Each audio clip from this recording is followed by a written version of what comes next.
affirmed as all the United States federal government should increase its quota of H-1B visas. Our first contention is dreaming small. Increasing the H-1B quota will empower small businesses in 4 ways. First is through educational empowerment. Stratford and Vince had higher rate in 2013 that financially it is limited, forcing students to take loans. Fortunately, the Berkeley law firm explains the corporation paid visa fees for H-1B workers to address the labor shortages, funding $2.3 billion in college scholarships in the past decade. Increasing the quota enhances the educational grants, as Ambrose PSU impacts. The 2.7% decrease in student loans increases small business formation by 12% because loans prevent individuals from ever having the foundational capital for a business. Now, the second is spurring innovation. The National Foundation for American Policy writes in 2008 that H-1B workers are incredibly innovative because they are highly skilled, creating and expanding small businesses. And Bhattacharya of Houston Times writes in 2010, this continues after they get a green card because they often create their own startups, creating 450,000 jobs and $52 billion in sales. Now, third is evening the lottery. CNBC writes in 2015 that 44% of small businesses reported having few or no qualified applicants for job openings, and problematically pressed in the New York Times writes in 2015 that outsourcing companies flood the lottery system with thousands of applicants, severely reducing chances of small businesses to get an H-1B. Now, all proposals to increase H-1B visas would allow for almost every single applicant to get the visa, including these small businesses in visa. Now, fourth is counterbalancing L-1 visas. Cost of the economic policy in writes in 2010 that employers use L-1 visas to circumvent the H-1B visa limits, allow them to bring in the same kind of skilled labor. The SHE law group clarifies that L-1 visas are only available to transnational companies. And ultimately, by reforms, it includes low H-1B quotas give an unfair advantage to these transnational companies because they can access L-1s while small businesses can't. So for these 4 warrants, Schaefer INC explains that the only barrier preventing small businesses from competing with these large businesses is the actual skilled workers that they need, because technology is even the playing field everywhere else. So the impact is America Works. Stacy of the BBVA Richards quantifies in 2016 that small businesses hire at a rate of 2.5 times greater than large businesses. Thus, Nell, the Heritage Foundation, quantifies in 2008 that every H-1B worker creates 4 new American jobs. And Kamani of the University of Michigan explains in 2011 that employment opportunities provide for the means to escape the cycle of poverty. Our second contention is ensuring American primacy. Raising the H-1B quota entrenches American primacy in 2 ways. First is by preventing the outsourcing of innovation. Gosha Mashal writes in 2018 that when companies can't attract immediate labor with H-1Bs, they shift skilled employment opportunities overseas. Thus, Privet of Duke University confirmed in 2011 that the primary reason for offshore jobs is no longer cost cutting for high skilled labor, but a shortage of these skilled workers. Indeed, the NFAP quantifies that in the face of the lack of H-1Bs, 65% of companies outsource the jobs overseas. And Bizana, for our Business Review Packs in 2009, is offshore undermines domestic labor markets, launching American innovation and international competitiveness in the high-skilled economic sectors that preserve the American economic primacy, like the development of intellectual property. Now, second is by attracting top talent. Allen World Political Review writes in 2010 their low H-1B quota kills American competitiveness as more high school immigrants stay abroad because of the lack of visas in America. And should the status quo continue, he prefers that China enables some past American primacy, not just in science but in the political sphere, including that our current immigration quota is a policy of, quote, national suicide. Thus, by increasing the quota, America ensures that they can bring in the ideas of the brightest minds from all over the world, preserving its fragile status as a leader in science and entrepreneurship. So the impact is a path forward. Rose of the Council for Relations writes in 2013 that American primacy facilitates the cooperation by creating a framework for communication and preventing diverging national interests from shattering multilateral efforts. Now, ultimately, Jeffrey Sachs of Columbia University writes that the largest issues like global poverty are too broad to be handled without cooperation. He further that the world has the requisite resources and technology, but needs the political will to come together to forge a solution. However, Gantner of University of Virginia quarterly review impacts that every single economic multilateral agreement like the IMF and the WTO were spearheaded and enforced by the U.S. efforts containing other countries. Now, critically, Powell and New York Times writes the international efforts like the IMF are able to disperse economic prosperity globally. So thus, we affirm.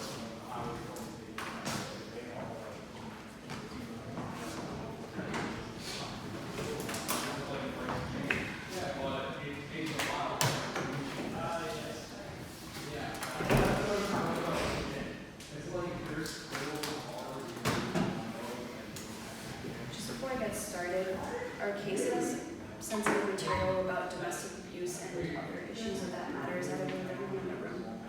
Wait, sorry, I wasn't looking. Or can trigger warning. Oh, okay. Alright. Is everyone ready? We negate. Our sole argument is a system of oppression. Subpoint A is workers. The H-1B program oppresses workers in 3 ways. First is dehumanization. Black 16 of UC Berkeley writes that the H-1B program has created a system wherein many Indian workers are treated as objects and regarded as fundamentally interchangeable exports rather than people. He concludes that workers are dehumanized as objectified bodies to be rented for their labor. Second is racism. Banerjee 06 of Syracuse University explains that the H-1B visa creates a race-based hierarchy in which jobs are organized by 1, stable positions for white direct employees with benefits and career paths, and 2, contractual dead-end positions without any benefits or stability for Indians placed at these companies through subcontracting firms. Third is entrapment. Black writes that many workers migrate to the U.S. under the promise of a successful job and life, yet the H-1B visa pulls its participants into a gray zone of economic and legal exploitation.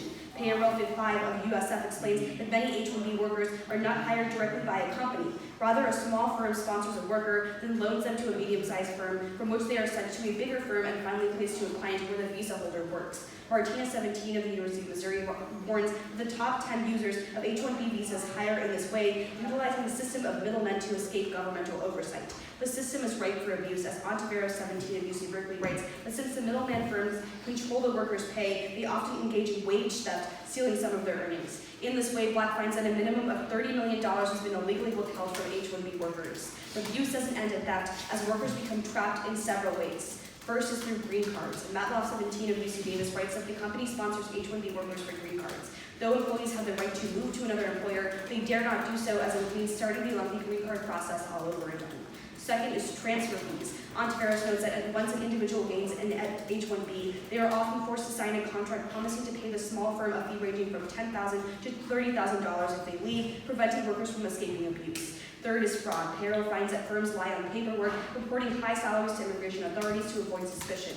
Moreover, Martinez notes that sponsors pressure employees to lie on their resumes in order to get hired. This fraud is then used as leverage, as Ontiveros writes that employees complicit in fraud can be prosecuted even if they commit the act at the request of the firm. Fourth is career threats. Payroll finds that firms threaten to blacklist employees in the global tech community, deterring them from leaving or reporting abuse. Subpoint B is spouses. Balangawala 14 of UC Berkeley writes that each year thousands of women immigrate to the U.S. as spouses to H-1B holders, only to watch their rights vanish, fostering a system with devastating consequences. Spouses must obtain H-4 visas, stripping them of autonomy in 2 ways. First is economically. As Balangawala explains that spouses are not authorized to work in the United States without their partner's consent. Second is legally, as Balangawala continues that H-1B holders alone has the power to file for immigration status for the family, granting them total control over their spouse's right to stay in the U.S., retain custody of their children, or become a permanent resident. In other words, Maddox 16 of courts finds that H-4 visa holders, 90% of whom are women, are reduced to childlike helplessness in a foreign country, dependent on their partners for almost everything. While some spouses have obtained work permits known as EADs, Paul 18 of PRI writes that the program still requires the consent of the spouse and is being abolished under Trump. Overall, Balangawala explains that the state systematically subordinates women through the H-4 visa status while giving their husbands total control over their rights. This dynamic breeds violence. Davis 04 of the Alabama Law Journal finds that 77% of women with dependent immigration status are victims of domestic violence. Abraham 05 of the Indian Journal of Gender Studies writes that the combination of intense social isolation, cultural differences, language barriers, and America's legal system make domestic abuse within H-4 visas harder to escape. Overall, Piadalu 15 of the University of Washington argues the control imposed by the state and the spouse through the H-4 visas constitutes as structural violence. Thus, we negate.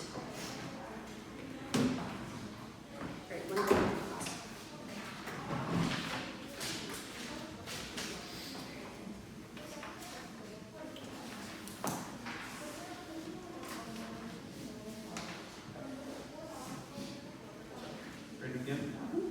Okay, so has Trump ended the EAD program? He's planning to. Like, what does planning to mean? Like, does the legislation specifically say, I am ending it, like, here's the date that it's ending? Or is it just, like, something like that's in, like, talk right now, and, like, currently is under a lawsuit, like, against it? That was oddly specific, so I'm sure. Oh, sure. Okay. Yeah, like, so I guess what I'm trying to say is, like, how, like, is this program to be ended? Okay, well, regardless of whether or not it's ended, in order to get a work permit, a spouse still has to get permission from their spouse. Like, aren't there, like, U visas which allow them to, like, escape abuse? Yeah, they have to report the abuse first. The reason why they don't do that is because they are basically, like, their entire status in this country is determined. If they're being abused by their spouse, then yes, they have to report the abuse in order to gain, like, a work permit without getting permission by their spouse. So, yeah, the reason why they don't report the abuse in the first place is because of all the cultural barriers that exist. Whoa, okay, but like on 2 points. So first off, if they're being abused and want to escape an abusive relationship, they will go report that to get out of the relationship and then like simply separate. Not true. If you Why is look that? Like, do you know like anything about domestic abuse victims? Well, a lot of the time they don't report the abuse because the way that like social dynamics of the relationship works is that they don't feel safe reporting the abuse because they think it's going to be worse for them if they report the abuse. That's why a lot of times abuse goes unreported. Can I ask you a question though? Go for it. So in your contention to like your first link into like American primacy is that jobs are being outsourced. Why is this inherently bad? The reason why it's bad is because these companies, like they're sending their workers offshore, and instead of having the skilled labor here and creating like a new market for skilled labor and creating new education for skilled labor here, Yeah, we're they just have shipping skilled labor offshore. in another country. Why is that bad? It's bad because now America isn't having like the same like So level of India skilled gets labor. it. Why is that bad? It's bad because in America, as we love to talk about our impact, we're the one nation that can have kind of the forefront. We're the ones that have So the you're framework for saying new that if nations. jobs get and currency. outsourced, like the WTO, the IMF just go away? Like I feel like Effectively, that's yeah. It's one mechanism in which they go away. I don't So, think like yeah, American let me explain economic this- let me primacy is explain going this to be real quick. ruined by a little Here, bit of here. outsourcing. Instead, I would say that like Yeah, the can I answer economic gains. your question?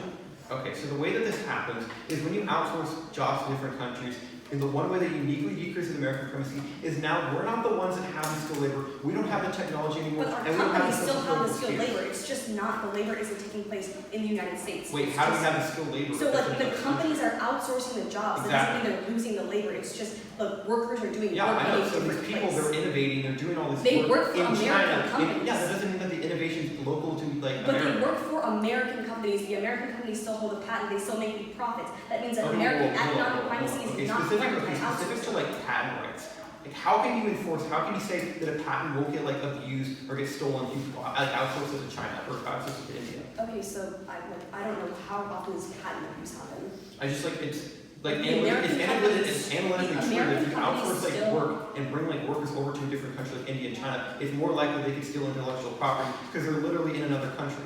And like China has like a long track I feel like record that's not of happening. stealing like different type of information for like hydroplanes. Or Okay. sorry. We'll take some one second. Time starts now.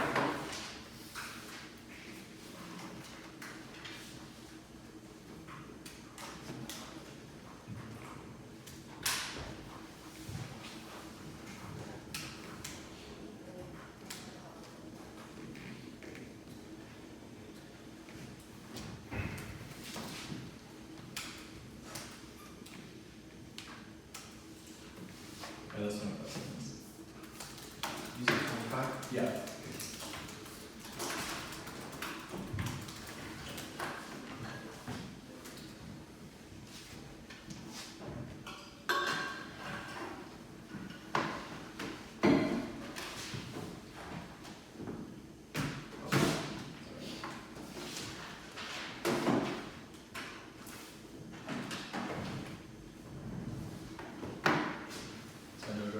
Yeah. Opponents. Colin. Time starts now. Other contention 1 subpoint A, their first and second link are on the idea of dehumanization and racism. Realize that the internal link of both of these arguments come from their third point about entrapment, because the only reason that they are subjugated to dehumanization and racism is because they are entrapped in things like body shops. The overarching amount of H-1Bs that don't go to body shops don't face these because they earn higher wages, as Campbell finds that they earn $1.04 to an American $1. We would say that in general, this isn't a problem. My responses to body shops definitely apply to these two warrants. Then on body shops and entrapment. Realize first, their argument's outdated. The Yeshua of Business Standard explains that reform right now is solving, they are making body shops prove specific assignments as to what these workers are going to do. That's really important because that means that they can't contract out anymore because they don't know what they're going to do when it's not a specific assignment. That means they can't get the H-1B. But secondly, more importantly, even if you buy the entire argument, you're still delinking it. Because Pearson of LA Times explains that if they can't get the H-1Bs in America, body shops shift overseas to countries like Mexico, where they still engage in these same exploited practices. We would say comparatively, we are better because America is better to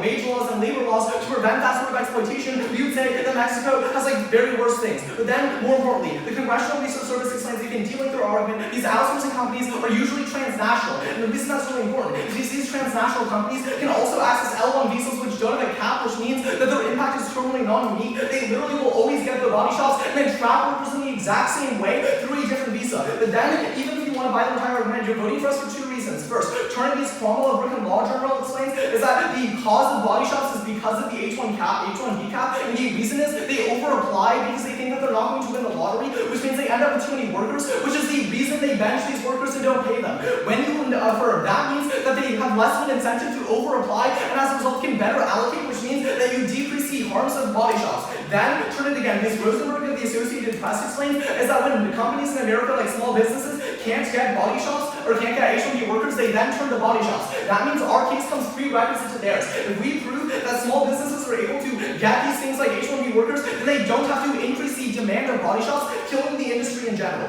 Then, on their individual 4 lanes, first they say green cards. The problem is, this literally concedes their argument, because the reason they want a green card is because they think the comparative is that America is better than like their home country, which means that in general, this is a turn on their case. Then they say that there are transfer fees. We would say that like reform is already solving, these are based on like fraudulent abuse of contracts, and we would say that insofar they now have to like increase the request of evidence, that USCS is checking back on it. That's why the USCS explains is that they've increased requests for evidence for things like these contracts by 44%, which solves back for their 3rd and 4th March as well. Then, at the end of the day, realize that holistically, if you look at like tourist signs, that in America they make 6 times more than they do in India, which means comparatively it is better because now that they have an income, they are able to move up in the stratification of like the different economic classes, which means that in general you are able to solve back for things like racism as they interact with other members of society because they are like a higher influence. Then, on spouses, dealing the argument against Raby explains in 2018 that they can work in Trump's not going to roll back the policy because the court literally will rule against it. But then turn the argument because goal of how Raby explains is that India is very like bad domestic labor laws, which is why the PRI explains is that, for example, marital rape in India is literally not illegal. That literally means that comparatively America is always better. But then they talk about like an economic like tying of the spouse, and then they can't work. But the problem is, Pan explains is that in India,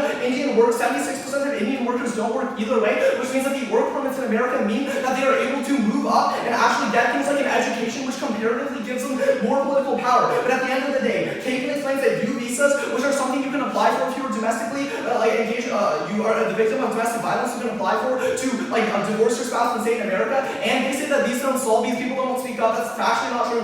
Kershaw explains that these U visas have already reduced domestic violence by 67%. Can I see 67% and can I see the L1 visa? Yeah. Let's put on a separate topic.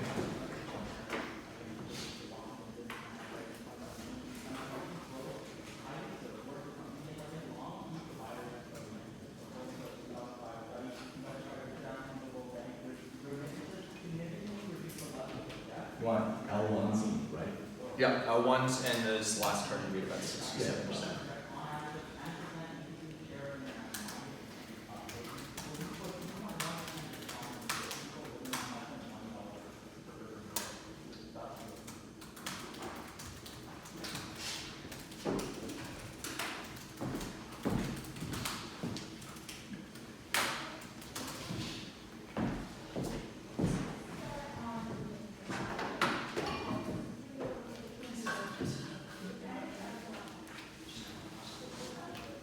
Okay, we will continue.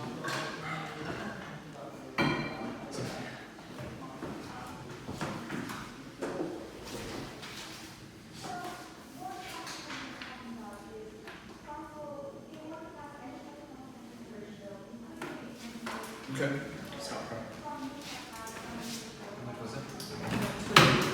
30 cents.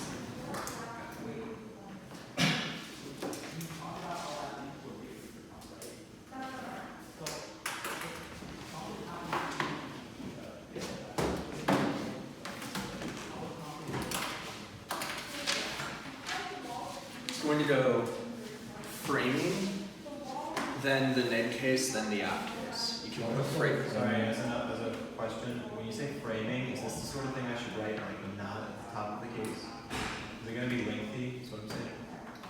It's going to be lengthy, but it's not like an offensive overview, it's just framing. So you can like put it at the bottom of our case, I guess. Can you just let me get another sheet?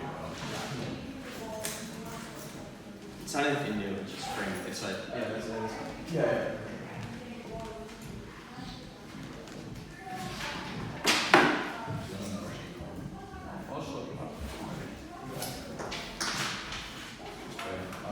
I'm ready.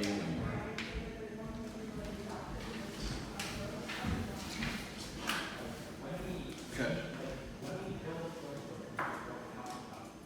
Start with framing. framework. Structural violence comes first. Olson at the University of North Carolina in 2015 writes that our desire to secure the economy has created a system where people currently suffering must be ignored because there are always bigger issues to worry about, providing a justification for the exclusion of those most marginalized. This policy bias means a vote for the affirmative, A, perpetuates a system of weight impacts and excludes the most vulnerable, and B, creates unnecessary suffering and in vain to attempt to produce negligible improvement in issues that already have resources and systems dedicated to their eradication. You should always prefer the most vulnerable. Increasing the visa quota is not the only way to solve for this impact, but even if it were, there are no support systems in place for the economy. On the other hand, Balamonwa explains that, for example, H4 visa holders have no formal advocates. This means you vote for the negative to correct for the bias, protect those who cannot protect themselves, and you also vote to reject this racist and oppressive system of the H-1B visa system. With that in mind, let's go to my case. Their first argument is that domestic firms are better. No, according to Matlock of UC Berkeley in 2017, there are 3 reasons why domestic firms are just as complicit, even if not even more complicit, for the exploitation of H-1B workers. First, domestic firms just hire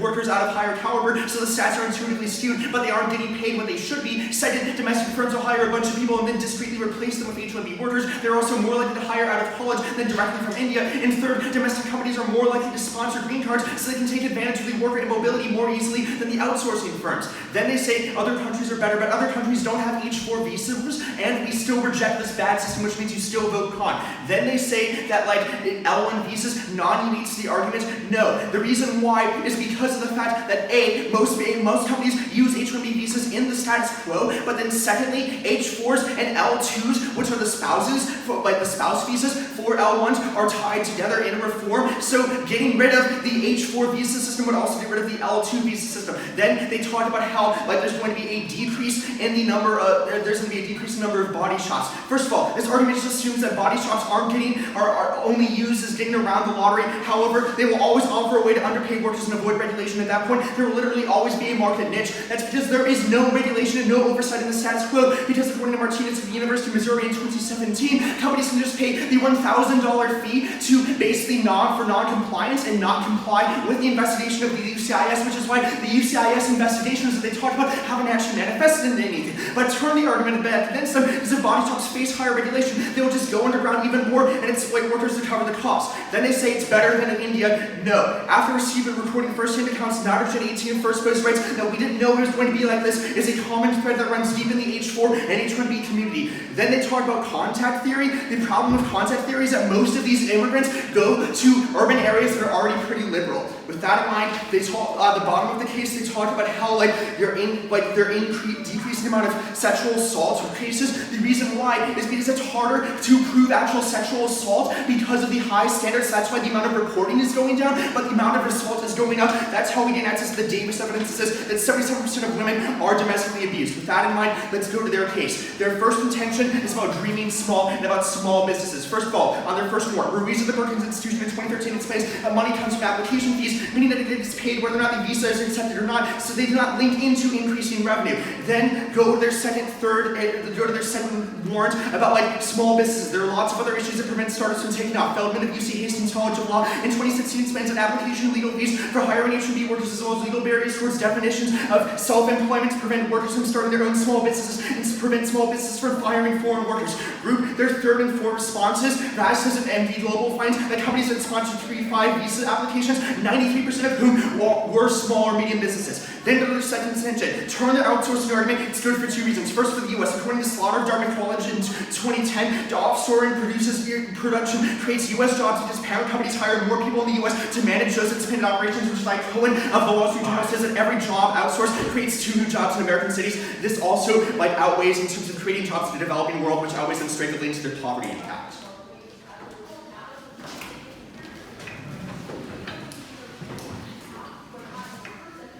Are you ready for class? Yep.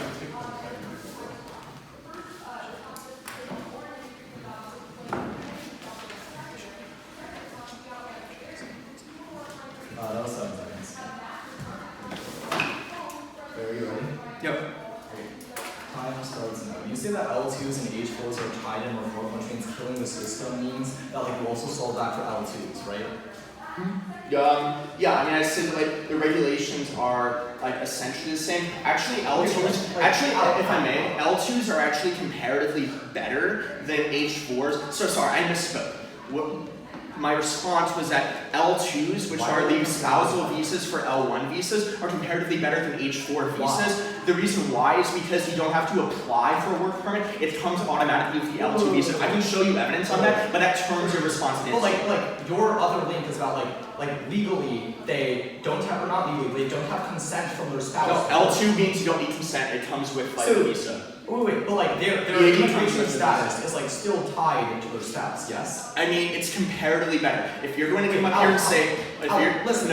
Okay, let's say they get a work permit, right? Let's say their spouse doesn't want them to work, and then they go. It doesn't matter. On an L2 visa, it doesn't matter because we give them comparatively more autonomy. So that turns your argument. Because if you're going to say that in the world of the con, more people use L1 visas, I would say that that's comparatively better because L2 visas give their spouses more autonomy. We're talking L1's is we spent a lot of time on this. Yes, I would like to ask a question. Okay, sure. Let's talk about your second contention about American primacy. So, what multilateral effort, what poverty reduction impact has been hampered by the United States because of the H-1B cap? Just name one. Actually, name three. Specifically. Wait. Here's what we were saying, right? We were saying that right now we're in an instance in which we haven't been able to reduce poverty or have cooperation. We were saying that economic primacy deriving from H-1Bs leads to multilateral cooperation in organizations like the IMF, and those fall apart because when, for example, China is now able to compete with American economic primacy, they're more likely to engage in things like trade wars, which they can win. Right. So how is 80,000 more H-1B visa workers going to solve? Right. So the trend right now is that China is overpassing America. What we say is that yes, because they have over 1 billion workers that they can put to use. We're saying that by taking the top talent, it's like a zero-sum game, right? When we take the top actually, talent, wait, let's talk about China. Wait, what percentage of H-1B workers come from China? How are we detracting from China? I don't understand what your link is to this. Because most H-1B workers are Indian, you're not taking anything away from China. Yeah, that's fine. It's also an idea. Can I have a question? Sure. Okay, so let's talk about this response that you read in Frontlines. You say that higher regulations means that they go underground, right? Yeah. So doesn't that just terminally non-unique your argument insofar where no matter what we do, they will always find avenues to exploit workers to the propensity that they say? I think this no. First of all, the notion of the negative is that we need to reject, there's a difference between negating and rejecting the policy. Okay. We say we need to reject the oppressive institution, and so your idea of non-uniqueness doesn't really matter. But secondly, it's a linear impact, right? Even if regulation doesn't change, increasing the number of H-1B workers increases the rate of oppression and lack of autonomy for H-4 spouses. That is the offense under our framework. We'll take that. Once I time starts.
gendering?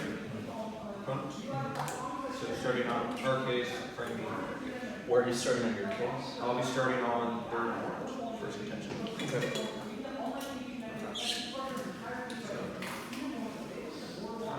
So because clearly unresponsive to our third warrant, but even in the lottery, he just says, group this with our fourth warrant that says responsive. So same says that 44% of small businesses have no qualified applicants for this piece, and so the people that are like, they're looking for hire people, they're looking for people to come in for this position, but there simply is not, like, there simply is a shortage of workers here. They're not actually getting that. So when you have more H1B bringing in, you're actually creating small businesses, and this does two things. First, you're spurring innovation, which means the people are bringing in, they're creating new jobs, and they're allowing these small businesses to flourish. And second off, when you have these small businesses flourishing, that's when people are impacting more increasing in jobs, because what they don't realize is that these small businesses create 2.5% more jobs than actually large corporations do, because large corporations, basically the warrants, they just go in and they just steal workers from small businesses, and they'll create like real wages and real jobs. That's really true for the issue about framing. Let's talk about like this structural violence that's happening. So you need to turn this against them, because the actual small business solves, because small businesses, they don't have like the legality issues and the litigation that these large corporations do, because when you have small businesses, they're just having like face corporations, like mom and pop shops, like hiring workers to come in, so they're not gonna like all like the legal troubles, and then talk about, so there's no like marginalization of these people, like there's no like legal issues, because small businesses solve those. When you increase small businesses and more people work for small business, you have a decrease in the amount of people that are being affected by all this.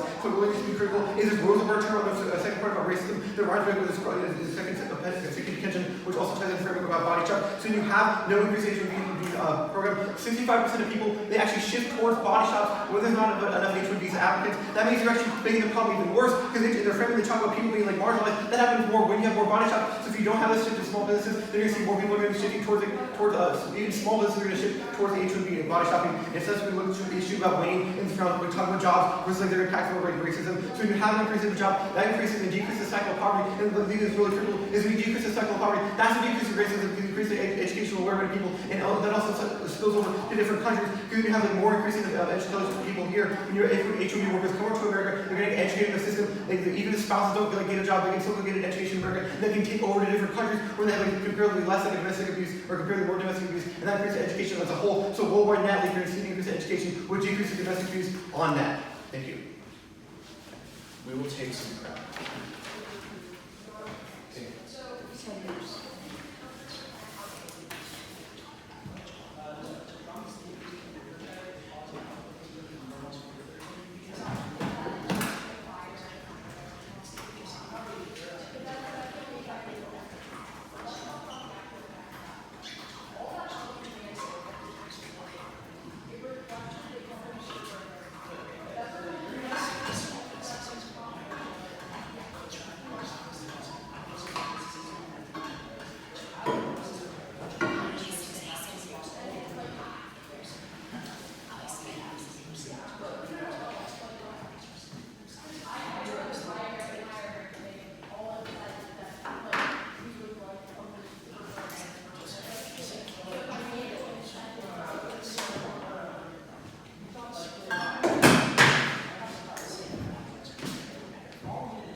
They say we should prefer issues like reducing poverty and increasing education. The first problem is that they don't show us how you actually increase education. But secondly, what Alan tells you clearly in his riddle is that when you look at issues like the economy, instead of prioritizing structural violence, that's when you see that you're ignoring these issues and allowing these awful systems to perpetuate because of supposed economic benefits. That's why you see that there's a decrease in autonomy because of the H1B system and the way that it works.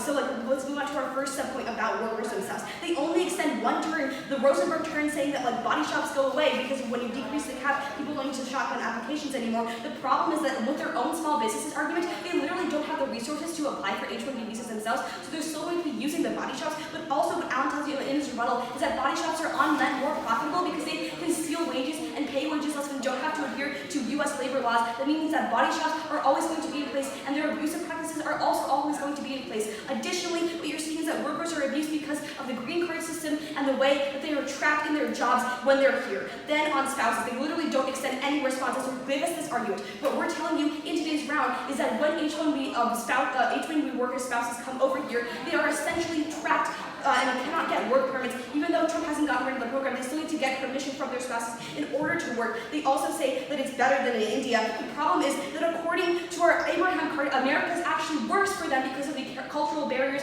and the societal isolation that they face when they come here and they don't know anybody. It's harder for them to find, report their abuse and to find records than on their case. The problem here is that they talk a lot about econ, but they don't really prove any solvency. First, on small businesses, we would say that according to Hastings, there's a lot of other reasons why small businesses don't get H-1B visas workers in the first place because of legal issues and other costs. But then at the end of their case, extend the slaughter term in which Alan says that outsourcing is actually good because when you see companies being outsourced, when you see workers being outsourced, you're actually seeing that for every one worker outsourced, there's 2 American jobs. Sorry, I have like 5 seconds left. I'm waiting for you to We already ran. Yeah. Okay. Time starts now. So you say that like small businesses don't have the resources to apply for like H-1Bs, right? Yeah, so that's why they would have to turn to outsourcing firms. So we turn your attempt to link into our framework. Just like logically, what are the resources that like small businesses don't have that they can't get H-1Bs? Thousands of dollars, No. legal The lawyers. like, yeah, the like I visa can pull up Hastings. He comes up with like a laundry list of issues why Like- small businesses Like can't Al, get the H-1B visa workers. fees and things that you're talking about are all scalar, right? The larger your business, the more you pay, right? Yeah, For we're talking small about mom businesses- and pop shops. That's what Colin just said in his Like summary. they pay very little relative to large amounts, which is why Like, they you are are right The now. way it's not like they're just paying for a worker. The way that bigger companies get more workers is because they kind of abuse the system. Right. And have And connections just through really- the yeah, body shops. application The body shops filing make it fee- a lot easier Like, to get. like, the This is a direct quote from Hastings. Requirements present even more difficulties for startups. Application filing fees can run into thousands of dollars and extensive attorney assistance will almost always be needed to help meet the requirements. Right now, are there applications of small businesses? Yeah, but So it's disproportionate. they Don't are go to small overcoming businesses. these- Like they are very definitely overcoming these resource barriers, right? I'm sorry, 80% of small businesses fail. That's just an economic Like you fact. don't, They like fail we don't because do of that. the lack of First of all, we economic don't do that. resources. Second of all, here's like the Okay. delineation, right? I think the reason I don't fail- even know why small businesses matters in the debate because it's not linked into the framework. Because So let's it's- pivot. I'd like to ask a question. Hold on. The reason why they matter in the debate is for 2 reasons. First off, like 90% of people that are employed in America are by small businesses. And second, That's And fine. It's not all gonna fail if you Okay, don't let but like no, a here, couple two things. decent Just workers let me do talk it. for like 30 seconds. The first thing is like on this 80% failure rate, the reason they fail is because the lottery right now means they cannot get the skilled labor, which is why they fail. The second thing is just let me that's like 3 questions. Just let me- If I may, can we please ask a question? Wait, Al, You have been talking for a minute You and a just half. like I really like that. Go ahead. I beg you, thank you. So, let's talk about contact area. If a majority of H-1B workers go to urban areas that are already highly diverse, where do you see a unique increase in like the amount of like people become less racist because they come to America? First of all, like I would say that like things about like race in general are usually projected by things like the media, right? Insofar where there are like Indian Americans, like minorities at like the top echelon of our society because they've been able to climb up that way because of the path granted to them through H-1Bs. Those come to the media spotlight, which means that like, for example, these people are then able to influence the And how have police these people force. helped combat racism in the media Because right like now? part of like the reason that like people I are feel like racist. they haven't. No, like the reason people are racist is because they like view other individuals as like lesser, right? But when these individuals are able to break Yeah, those the norms, H-1B and visa program already exists. yeah, Sure. sure. But you're saying that they're wrong. Okay, last question. So, comparatively between small businesses and large businesses, what's easier for a person to like abuse a worker? Like face-to-face small businesses? like, I mean, because we go for H-4 visas, that happens at either world, you're not really linking into any offense going for that argument. That's gross. Thank you.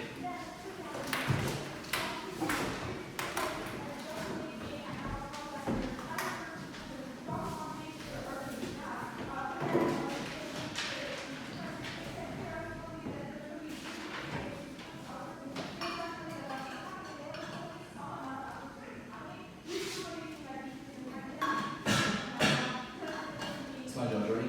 Yeah. Cummins? Time starts.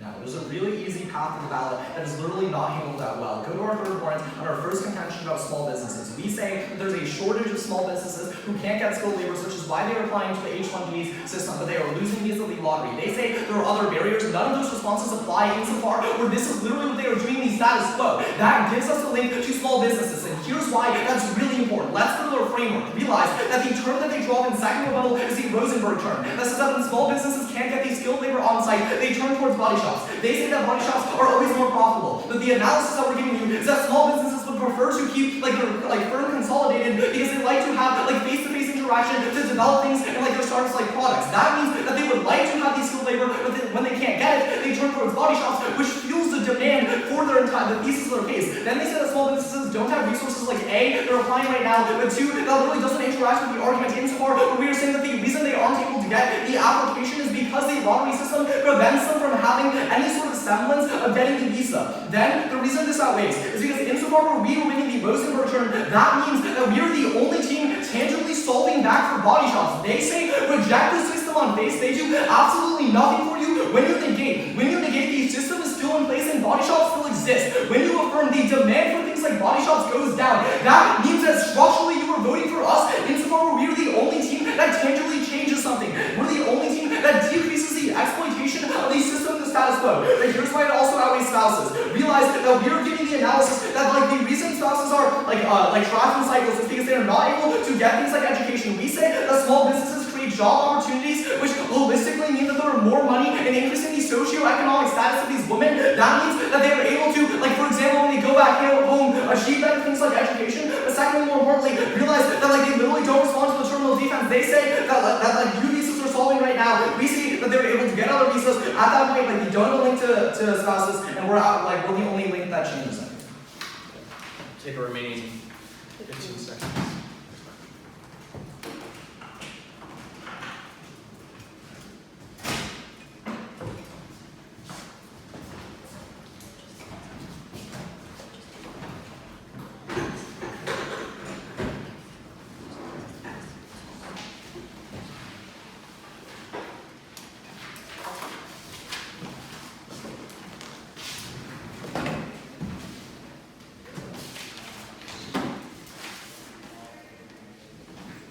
Okay, so it's going to go framework, and then it's going to go their, the order of his, small businesses argument going from, his case to the turn on our case, and then it'll be spouses, and then maybe outsourced if I have time.